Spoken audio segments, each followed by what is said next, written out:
Salut à toutes et à tous et bienvenue dans cette nouvelle vidéo de YohanDev et cette semaine on va se poser la question suivante. Comment implémenter dans un projet Symfony la signature électronique? Vous le savez, on est en 2023, on cherche à tout prix et à juste titre à mon avis à supprimer dans un certain nombre de cas l'usage du papier. Mais soyons honnêtes, ça reste encore pratique quand il est question de signer un contrat parce que ça a une valeur juridique. De plus en plus, il existe des solutions pour faire une signature électronique qui a une valeur juridique, une valeur de preuve. Et nous allons voir aujourd'hui bien comment mettre ça en place dans une application Symfony. Et ça va être intéressant parce qu'on a plusieurs choses à voir. Bon, hormis la création d'une mini-application Symfony vraiment minuscule, juste histoire d'avoir de quoi s'amuser, nous allons voir comment générer un PDF, puis envoyer ce PDF à une API qui est dédiée à la gestion de la signature électronique. Et vous allez le voir, on va utiliser les services d'une société qui s'appelle YouSign et qui propose une API que j'ai trouvée intéressante à découvrir pour cette vidéo. Alors écoutez, on va débuter ça tout de suite. Vous le savez, on est sur YouTube, donc n'hésitez pas à liker, commenter, vous abonner, c'est très important et j'essaye de lire tous vos commentaires. Et généralement, j'y réponds le premier jour, puis après, c'est un peu plus compliqué de venir y répondre. Mais n'hésitez pas, ça me fait toujours très plaisir de vous lire. Allez, je me mets en petit ici et on va quand même aller voir le site de l'API qu'on va utiliser, donc yousign.com/frfr-API. Qu'on soit très clair, la vidéo n'est pas du tout sponsorisée, j'ai aucun contact avec cette entreprise, mais c'est il y a à peu près une semaine, je me suis amusé à demander à ChatGPT si c'était intéressant de traiter la question de la signature électronique. Et j'avais d'ailleurs partagé ça sur Twitter. Et ChatGPT m'a dit oui, c'est très intéressant. Et bon, bref, je lui ai posé un certain nombre de questions. Et à un moment donné, je lui ai dit et quel fournisseur tiers je peux utiliser pour implémenter une solution de signature électronique. ChatGPT m'a proposé d'utiliser YouSign. Et donc, voilà pourquoi on utilise cette API aujourd'hui, pourquoi est-ce qu'on va la tester aujourd'hui. Et donc, vous allez voir qu'elle est, ma foi, plutôt agréable à utiliser, une très bonne documentation. Et vous allez voir que c'est assez sympa à utiliser. Allez, on va commencer tout de suite sans attendre. On va se mettre dans notre terminal ici et on va, comme à notre habitude, nous créer un nouveau petit projet Symfony. Alors, on va l'appeler comme ça. Si je ne mets pas le S de Symfony, ça ne va pas le faire. On va l'appeler signature. OK. Lock signature, parce qu'on va essayer de faire une espèce d'application qui génère des contrats de location, mais c'est vraiment histoire d'avoir un support. Donc là, hop, je crée une nouvelle application from scratch, bien entendu, Symfony comme d'habitude. On va attendre qu'elle démarre tranquillement. Hop.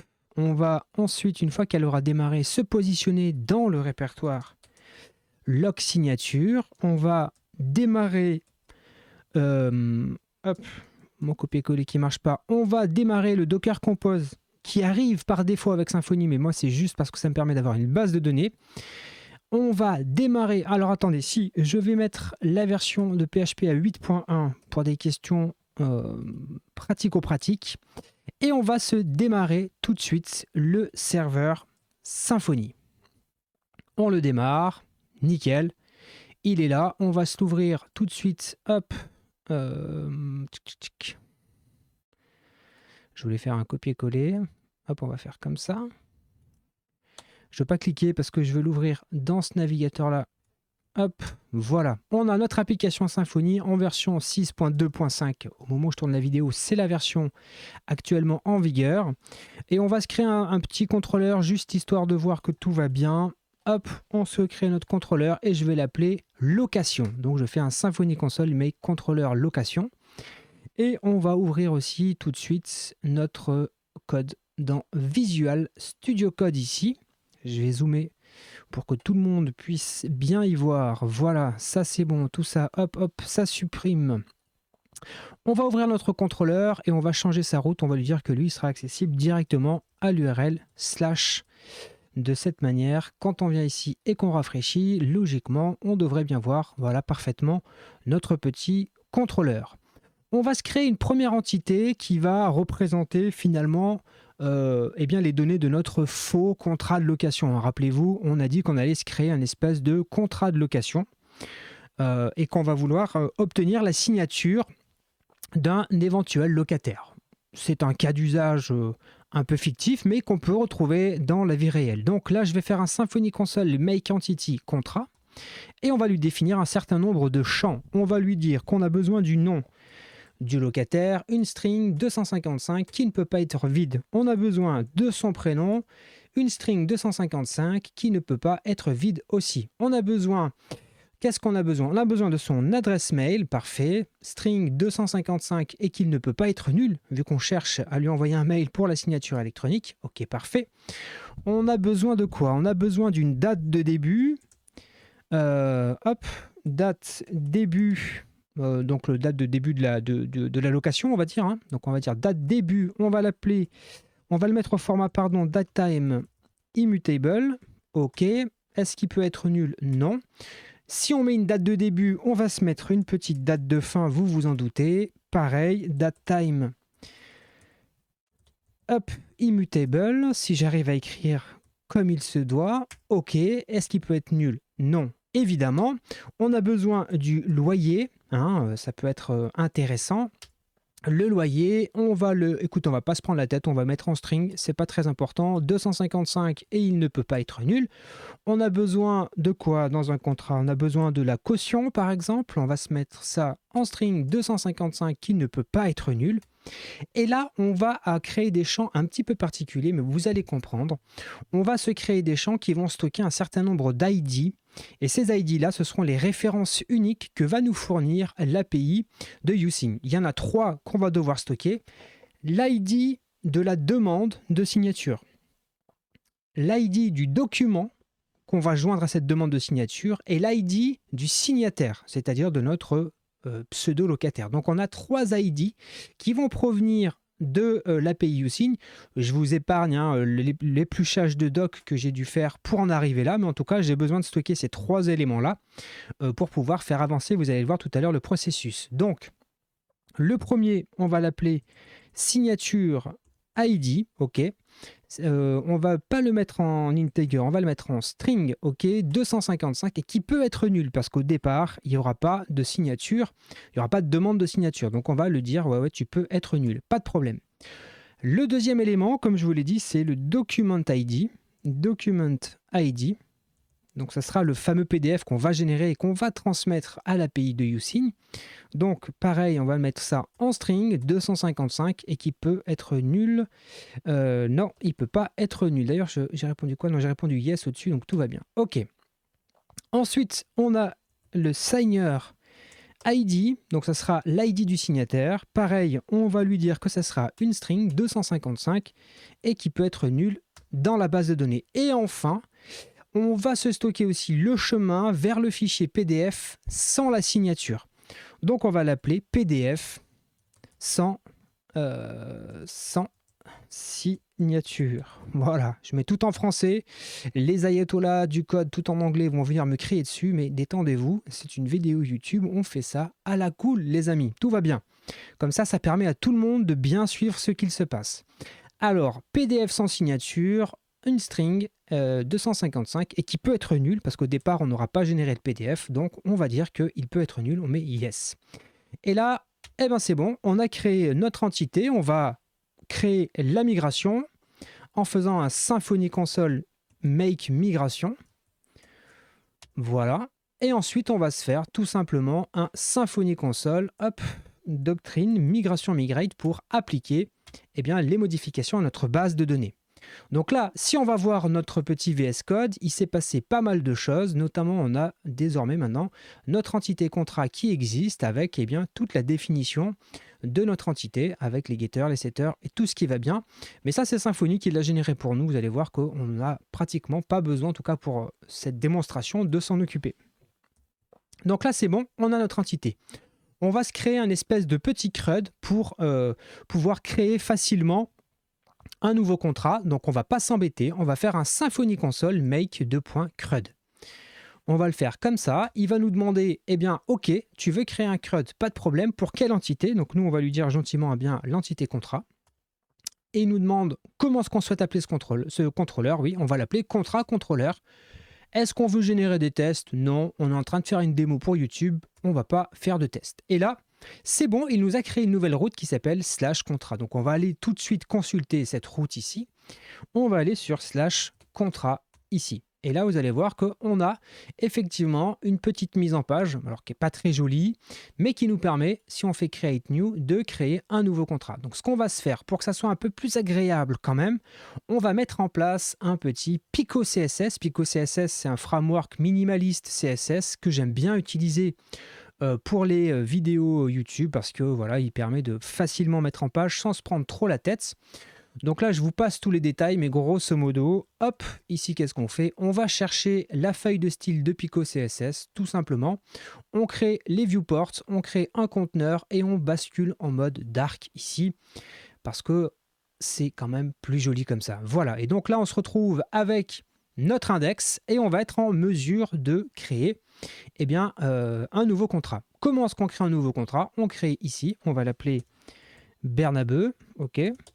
Le prénom Johan, le mail ça va être johan.bernabeu@gmail.com. Mon adresse n'est pas privée, vous pouvez la trouver partout, donc ne venez pas me dire ah mon Dieu j'ai fait leaker mon adresse mail, pas d'inquiétude, tout va bien. La date de début du contrat, on va la mettre en 2023, 1er janvier 2023, fin du contrat, allez 2028 ou 2027, parfait. Le loyer, on va dire 980 €, la caution 450 € et tous les autres champs, pour le moment, on les laisse vides et on va enregistrer ça. OK? Parfait, donc là on a enregistré les éléments constitutifs de notre contrat, mais pour le moment on n'a pas généré de PDF et on a encore moins envoyé une demande de signature. Maintenant, eh bien, passons à cette fameuse partie où on va générer le PDF, parce que c'est bien effectivement un document PDF sur lequel on va vouloir que le locataire fictif vienne apposer sa signature. Donc pour ça, on va utiliser une librairie qui s'appelle DOM PDF et qui est vraiment très simple d'utilisation, vous allez le voir.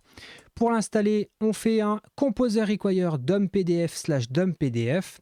Peut-être certains vont se demander pourquoi est-ce que je préfixe par Symfony ici, c'est juste pour qu'il s'exécute en version PHP 8.1.13, puisque sur mon poste, je suis du PHP 8.2, mais là, pour des questions de simplicité, on va utiliser 8.1.13, parce que sur certains projets, tout n'est pas encore complètement compatible avec PHP 8.2. Bref, détail qui n'a pas vraiment son importance. Donc là, ok, on vient d'installer le bundle, l'extension, pardon. On va légèrement modifier le twig de notre CRUD. Vous allez voir pourquoi, vous allez comprendre pourquoi. On va aller dans Templates, on va aller dans Contrat, ok.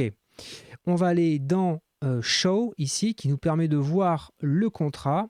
Ok, non, c'est pas Show. Attendez, c'est lequel? Dans Index, voilà, dans le Index. Et on va se rajouter une nouvelle route qui nous permettra de générer, j'ai peut-être zoomé un peu trop là, qui nous permettra de générer un PDF. Regardez, si je reviens sur notre petite page ici, au bout de la ligne, j'ai des actions Show, Edit, et puis là, on va se rajouter un petit bouton PDF. Et lorsqu'on va cliquer dessus, on va souhaiter que ça génère un PDF, tout simplement. Donc, eh bien, il faut bien qu'on rajoute le bouton du menu. Donc, on va le faire ici avec les autres. Donc, hop, ici, on se fait simplement un href vers une route qu'on n'a pas encore créée, mais qu'on va créer juste après, qui s'appellera app_contrat_pdf, qui attend comme paramètre l'ID du contrat, et on met le nom de ce petit bouton, on l'appelle PDF. Donc, eh bien, vous vous en doutez, il nous faut ajouter plutôt une nouvelle route. Donc, on va aller le faire dans les contrôleurs, contrat. Ok, et tout en bas, on va se créer une nouvelle route en fait. Et cette nouvelle route, elle va s'appeler PDF. Hop, je vais la copier-coller pour que vous puissiez voir un petit peu ce qu'on va faire. Ok. Hop, je vais importer DOM PDF. Hop. Alors attendez, j'ai lancé l'indexation parce qu'il n'a pas encore compris qu'on veut utiliser DOM PDF. Est-ce qu'il me l'a indexé? Ça y est, oui, voilà. Donc, que faisons-nous? On crée une route qui s'appellera contrat slash l'ID du contrat slash PDF. Son petit nom app contrat PDF, accessible avec la méthode get. On lui fait quoi? On lui charge ici DOM PDF. OK? Là, dans une variable HTML, ce qu'on va faire, c'est qu'on va faire un rendu HTML d'une page Twig qui sera finalement le résultat de le contenu de notre PDF. Et il faut bien qu'on le mette en page. Donc, on va se créer le fichier, le pdf.html.twig, qui sera finalement le template de notre PDF. Donc, on va aller dans le répertoire des templates, dans le répertoire contrat ici, et on va créer un nouveau fichier qu'on va appeler pdf.html.twig. Et vous allez voir, là, je vais copier-coller le modèle que j'ai préparé parce que ça n'a pas vraiment d'importance de le voir ensemble, mais c'est du HTML tout ce qu'il y a de plus basique. Et vous voyez que là, il y a un espèce de faux contrat de location entre les sous-signés, le propriétaire, YoanDevLoc, blablabla, blablabla. Et ici, on récupère, vous voyez, des variables, le prénom, le nom, toutes les informations qu'on avait créées tout à l'heure. Vous voyez, la date de début, la date de fin du contrat, la caution, le loyer, il est là. Vous voyez, on récupère toutes les données qu'on a, qu'on a mis dans le formulaire tout à l'heure. Donc, on a créé notre petit modèle, notre template de PDF. Vraiment, il n'y a aucune mise en page, hein. C'est vraiment pour la démonstration. Et je stocke ce résultat dans le HTML. D'ailleurs, vous voyez, on peut déjà, là je l'ai dumpé, on peut voir ce qui se passe. Si je viens, ici, que je réactualise, j'ai mon petit bouton PDF en bout de ligne, et si je clique dessus, vous allez voir qu'on va récupérer, alors attendez, j'ai pas cliqué dessus, vous voyez qu'on récupère au format brut un HTML. Et c'est ce HTML-là qu'on va vouloir, entre guillemets, convertir en PDF. Donc on retourne dans notre Visual Studio Code et on va améliorer ça pour faire quoi? Eh bien pour utiliser ce HTML pour le convertir en PDF, puis après l'enregistrer. Pour ça, vous allez voir, je vais copier-coller un certain nombre de lignes de code et on va les expliquer ensemble. Ici, on est bon. Voilà. Donc, qu'est-ce que je fais? J'initie DOM PDF. Je stocke le résultat HTML. Ensuite, il y a une fonction dans le DOM PDF qui permet de lui dire, tiens, je te file du PDF. Donc, on lui file le rendu PDF. On lui dit qu'on veut faire ça en A4 portrait. On utilise la méthode render de DOM PDF pour qu'il fasse son rendu et on lui demande de récupérer le output, c'est-à-dire le fameux fichier PDF. OK? Ensuite, on construit un nom de fichier qui sera contrat underscore et l'ID du contrat .pdf évidemment, puisque c'est un fichier au format PDF. Et ensuite, on fait quoi? On va préparer le nom le fichier complet plus son chemin. Donc là, on utilise la méthode thisGetParameter. On récupère le chemin du projet et on va aller le déposer dans le répertoire public avec le nom du fichier. Donc en gros, ce qu'il faut que vous reteniez, c'est qu'on va enregistrer le PDF, on va le créer dans le répertoire public. Parce que c'est une démonstration, ne le mettez pas dans public, mais là, c'était le plus simple. On va le mettre dans public avec le nom du contrat qui sera donc contrat underscore et l'ID du formulaire sur lequel on se trouve. Ensuite, on va setter le nom du fichier dans notre entité contrat, dans notre objet contrat. Comme ça, on vient renseigner le champ PDF sans signature. On le fait persister ici. Et enfin, bien sûr, très important, on va enregistrer le document réellement sur le fichier, sur le file system, pour qu'on puisse évidemment le consulter et on redirige vers la route show. Comme ça, on va avoir toutes les petites informations. Donc, désormais, je retourne ici. Si je vais ici, que je clique sur PDF, logiquement, si tout se passe bien, vous voyez que j'arrive sur cette page-là, j'ai bien le nom du fichier PDF ici, et si tout s'est bien passé, logiquement, dans le répertoire public ici, j'ai un fichier PDF. Et là, vous voyez que j'ai bien mon contrat de location qui s'affiche, il n'y a pas de problème. On voit bien que ça récupère les informations. On a ici donc le nom et le prénom du locataire, les dates de location, qu'avons-nous? Le loyer, la caution, bref, on a toutes les informations qu'on avait remplies. Donc ça y est, on a fait une bonne étape, c'est-à-dire qu'on a généré le fichier PDF. Maintenant, qu'est-ce qu'il nous faut faire? Il faut qu'on envoie ce document PDF à notre locataire pour qu'il fasse une signature électronique. Donc on en arrive à l'étape intéressante où on va interagir avec l'API de Using. Donc vous allez voir comment on va procéder. On va faire ça par étapes, tranquillement, et tout va bien se passer. La première chose, c'est qu'on va aller dans le répertoire config package et on va se créer un fichier qu'on va appeler http://client.yaml. Et ça, ce que je suis en train de faire, ça provient de la documentation et de Symfony bien entendu, mais aussi parce qu'il vous donne des exemples chez Using pour l'utiliser avec une application Symfony. Est-ce que c'est pas trop cool? Donc là, on copie-colle ça et ça permet de faire quoi? Ça permet de configurer le framework, de configurer HTTP Client, de configurer ce qu'on appelle un scoped clients. Et là, on va déclarer un client qui va s'appeler Using Client. Ça permet de faire quoi? Ça permet de définir des paramètres que vous n'aurez plus à définir quand vous allez utiliser ce client HTTP. Donc là, on a la base URI, donc l'adresse de l'API de base. Vous remarquerez que j'utilise l'adresse Sandbox qui permet de faire des tests sans que ça ait un usage réel. Et vous avez, je crois que si vous créez un compte sur Using, vous avez 40 jours pour tester l'API. Ne le faites que si vous avez un véritable projet évidemment, mais là pour la démonstration, je profite de la possibilité d'avoir 40 jours de démo de l'API pour utiliser les possibilités offertes par Using. Donc là, vous voyez que ça utilise un bearer token et il va falloir qu'on définisse cette clé-là dans notre .env. Donc, je vais aller dans le .env ici et on va se créer cette entrée-là. OK. Et là, on va faire ça comme ça. Maintenant, ce qu'on fait, c'est qu'on copie-colle le .env, je le renomme en .env.local pour mettre ma véritable clé. Sauf que ça, vous vous en doutez, je ne vais pas le faire devant vous parce que j'ai pas envie de partager ma clé d'API avec vous. Donc ça, hop, je le mets sur le côté pour le moment. Je vais faire mon petit copier-coller qui va bien. Je prends ma clé, hop, copier. Je vais la mettre ici, hop, coller. Et puis je vais copier un autre truc. Comme ça, si jamais je fais un copier-coller foireux, eh bien, vous ne le verrez pas. Voilà, parfait. Donc là, je viens de paramétrer dans mon .env.local la clé de l'API.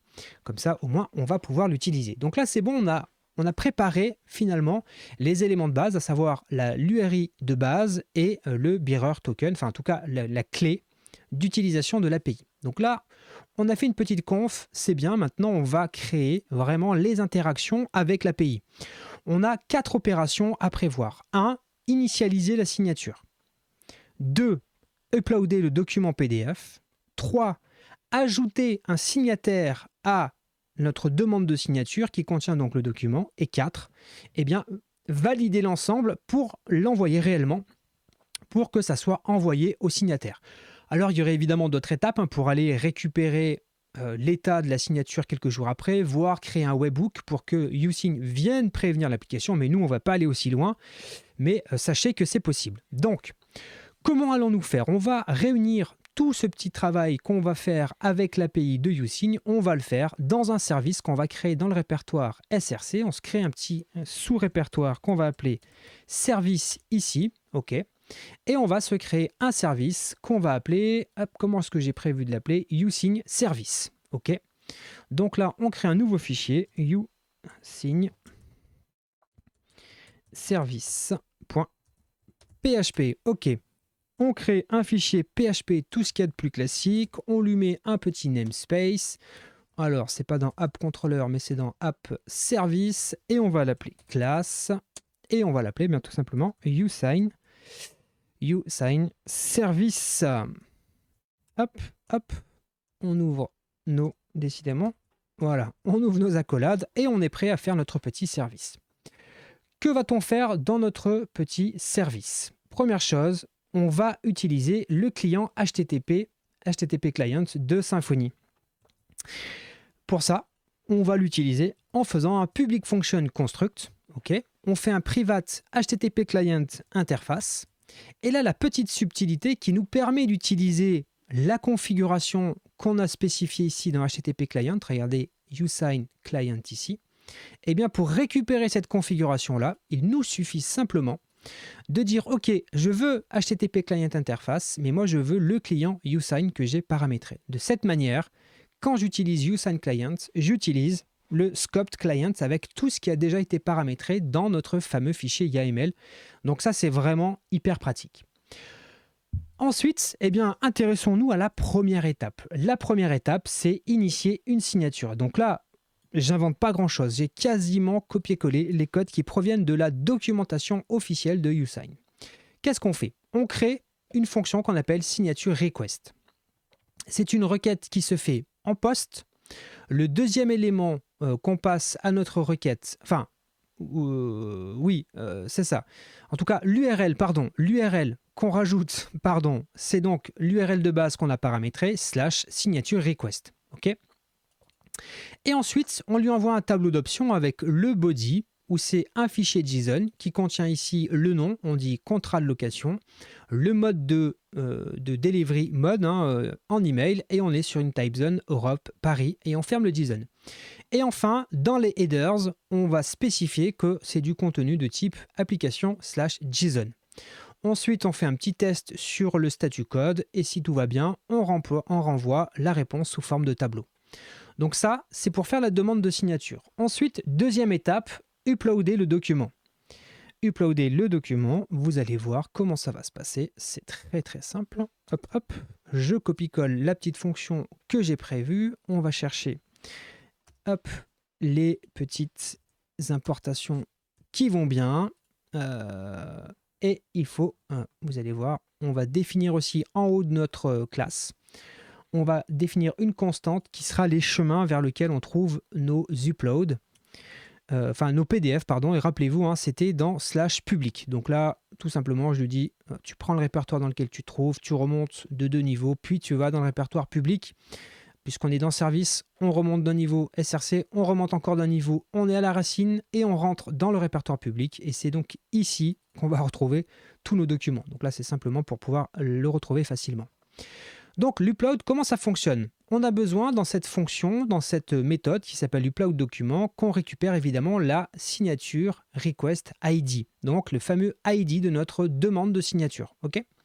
Et on a besoin de passer aussi le nom du fichier. Ça tombe bien, rappelez-vous, on le stocke ici. Dans notre petite application, on a le nom du fichier ici. Donc, à partir de là, on est capable de venir renseigner tout ce qu'il nous faut.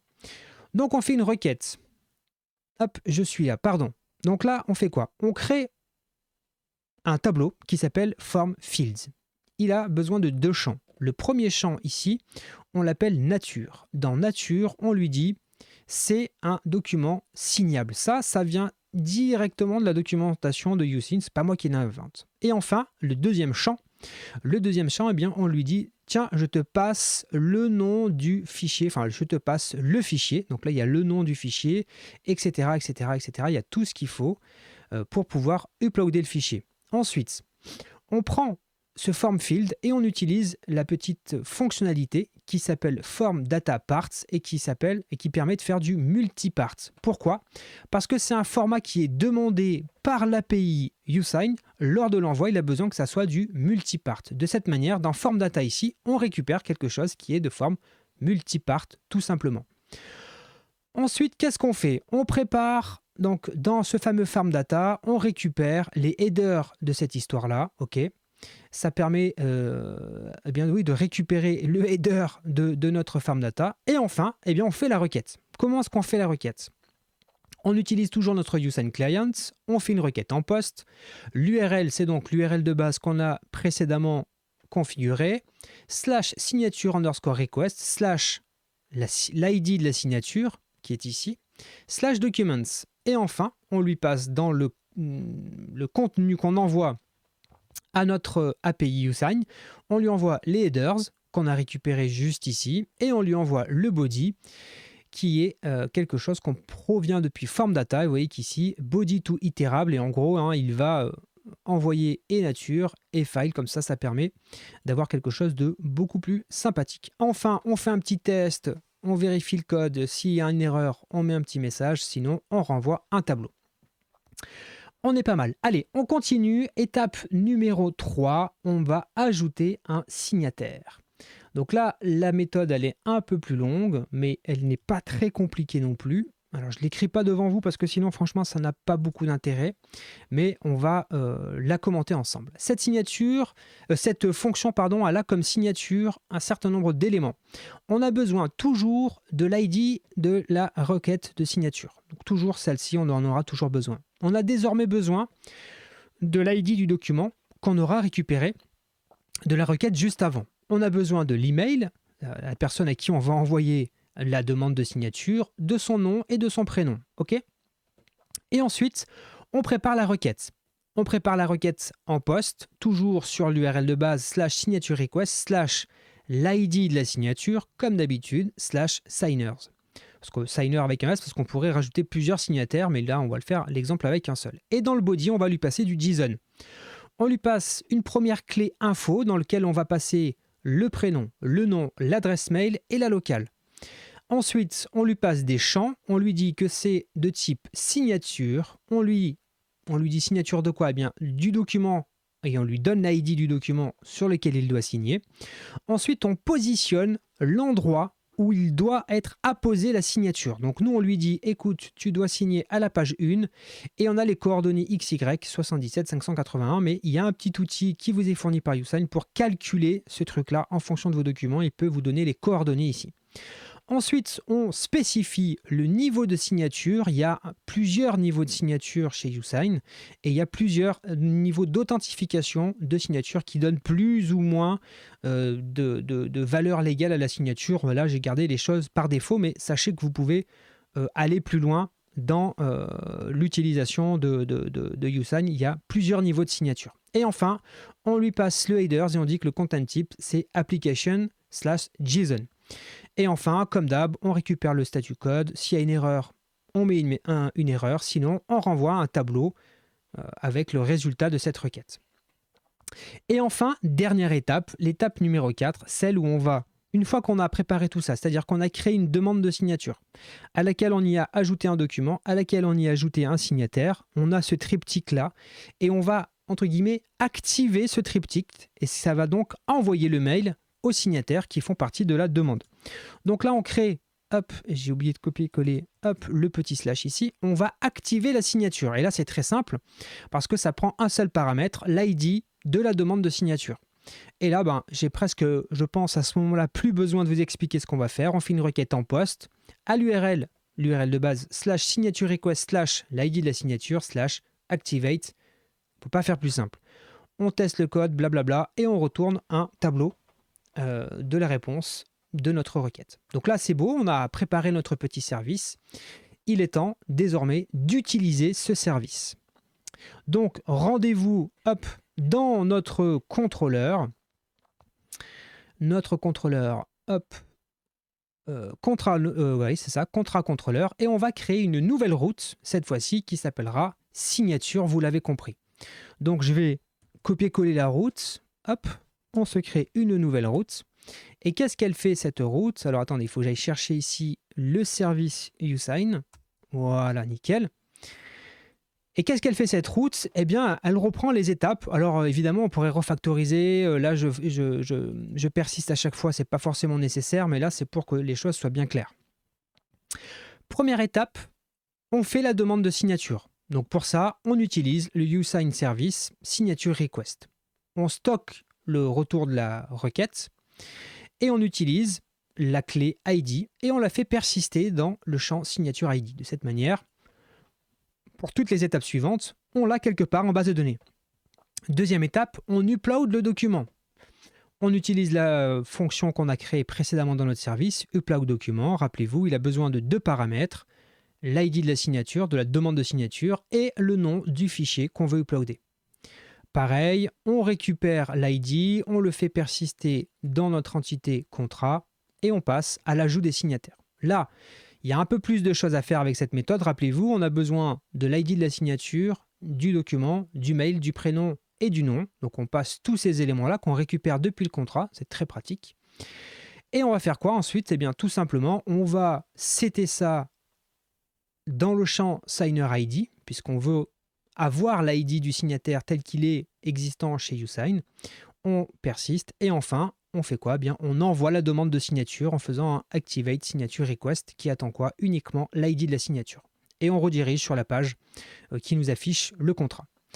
On va faire une dernière toute petite modification, vous allez le voir, pour qu'on ait un bouton. Quand on est sur cette page, ici, je veux rajouter un petit bouton ici qui va nous permettre de faire envoyer à la signature, et pour qu'on simule tout simplement le fait d'envoyer un document à la signature. Donc pour ça, on va aller dans le répertoire Template, on va aller dans le répertoire Contrat et le fichier Show ici, vous voyez qu'il y a plusieurs boutons, et nous on va simplement se rajouter un petit bouton qui va vers notre nouvelle route, celle qui fait finalement tous les appels à notre service uSign.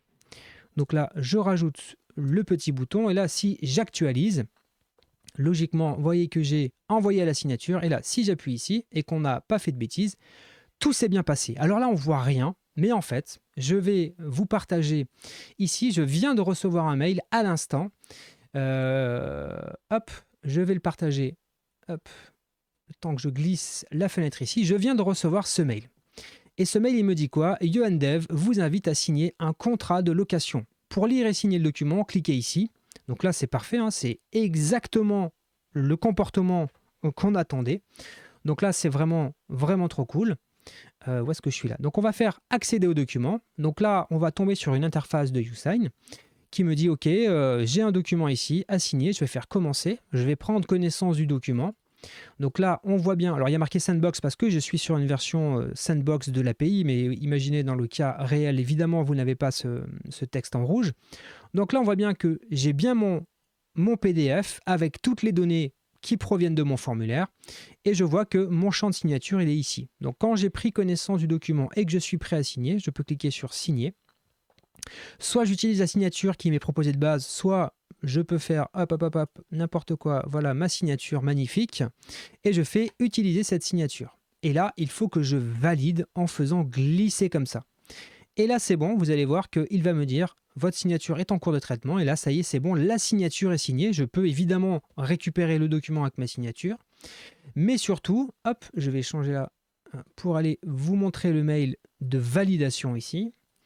Hop, il est là, hop, je le remets sur l'écran, et vous voyez que ici, ça nous dit tout est signé. Votre signature a été prise en compte. Veuillez télécharger une copie du document signé par l'ensemble des signataires. Et donc là, je vais télécharger le document en question. Voilà, télécharger le document.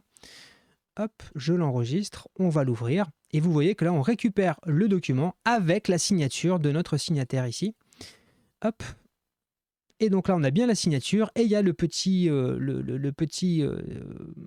pastille qui est marquée certifié par uSign. Donc c'est eux qui assument en fait, qui prennent la responsabilité de l'originalité de la signature. Donc ça c'est très intéressant. Et là je vois qu'il y a un lien cliquable, je ne sais pas ce qui se passe, donc on ne peut pas cliquer dessus.